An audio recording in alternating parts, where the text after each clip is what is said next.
Coming up on SBU TV, find out how one Olean community member is helping preserve African American culture in the area. And St. Bonaventure students got trashy to conclude Recycle Mania. Awesome. Good read.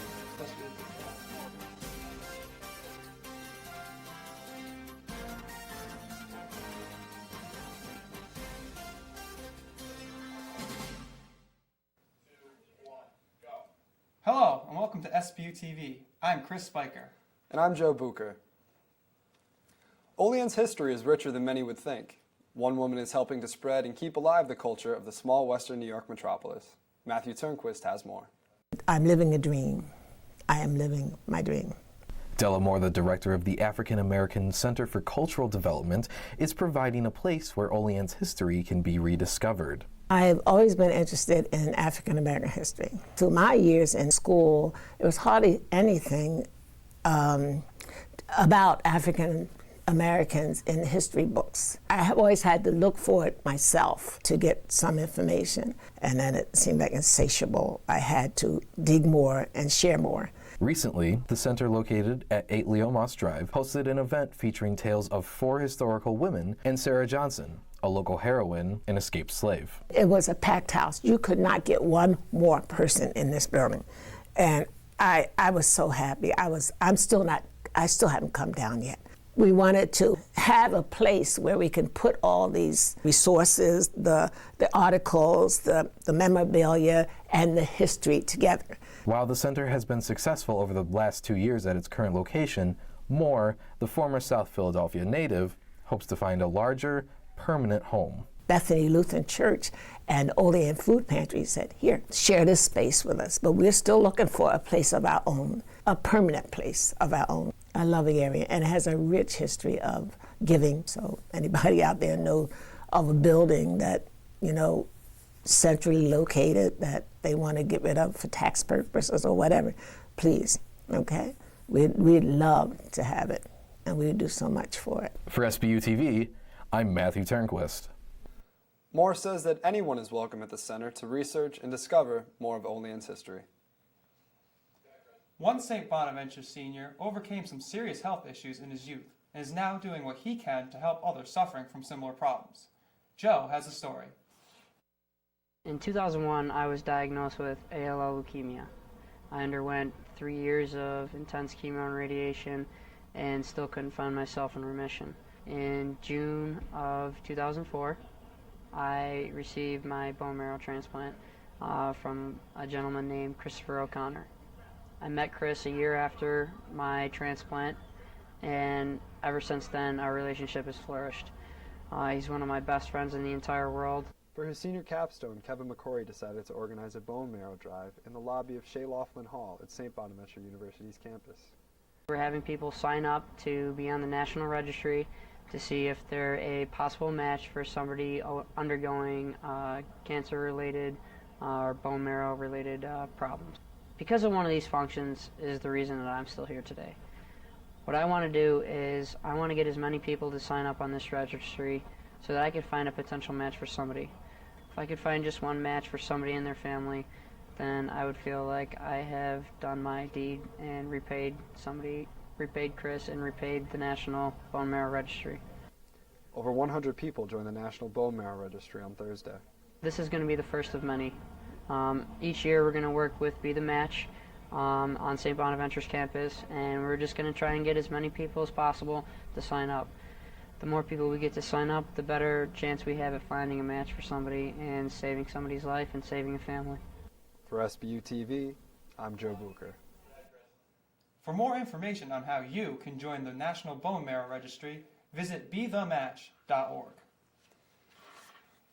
The Environmental Awareness Group on St. Bonaventure's campus showed the community a new use for recyclables. Molly Inglut has the trash. This past week, Tread Lightly showed the community how to use recyclable materials in a new way as they hosted their first Trash-In Show. The show, titled Project Runway, Bonas Gets Trashy, featured 9 outfits made out of recycled materials by St. Bonaventure students. SBU TV caught up with Tread Lightly's president, Alex Bulszewicz, who told us a little bit about the show. We're just fashion and recycling together. Who would have thought? After the models showed off their eco-friendly looks, they mingled and took pictures, while the crowd enjoyed refreshments and voted for their favorite look to win most creative, most upcycled, or the highest honor of the night, top trashnista. The showroom was filled to capacity, and audience members were glad they came. Shows you a way to recycle in a different type of way other than just throwing it in a recycling bin. Just the energy that was in that room and the students who participated, it was just wonderful. For SBU TV, I'm Molly Inglut. Tread Lightly's Recycle Mania campaign wrapped up at the end of March. While many people celebrate Easter with food, family, and friends, some people in Buffalo have found a way to stretch the celebration. SBU TV's Kate Pelczynski paid a visit to the world's largest Dingus Day celebration. Frigid temperatures and scattered snow showers couldn't keep the Queen City Polish population from celebrating Dingus Day in what is known as the polka capital of the world. We're always excited about this. This is the best day of the year. The holiday marks the end of the Lenten season in the Catholic community, and this year, people went all out to show their Polish pride. Usually I have my classic Carniewski, but it's just Along with over 25 different polka bands and a variety of food and drinks, Buffalonians celebrated with a parade dedicated to all things Polish. We're putting all our Coke signs on the 1968 Chrysler 300, and we're going to drive it through the parade and hopefully have a good time. We started early today getting the float and everything ready. We've been in the parade every year since they started. And in the spirit of Dingus Day tradition, girls get to chase guys around with pussy willows. Well, guys get to dump water on the girls. For SBU TV, I'm Kate Pelczynski. CNN's reporter Anderson Cooper was named the Pussy Willow Prince for the second year in a row, but was unable to attend the event due to scheduling conflicts.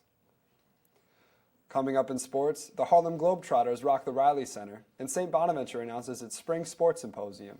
What is the future of the NCAA? All in together now, we can make it better now. Come on, can we do it? Yeah, you know that we can.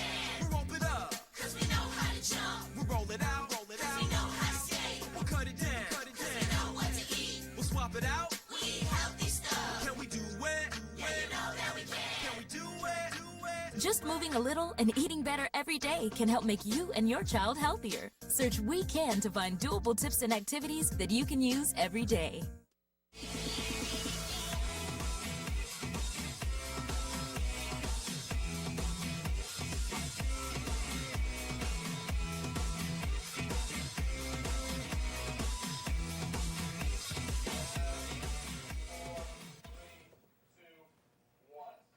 For sports, I'm Chris Spiker. This past week, the Reilly Center was visited by the most entertaining basketball team on the planet. Josh Carniewski took a closer look.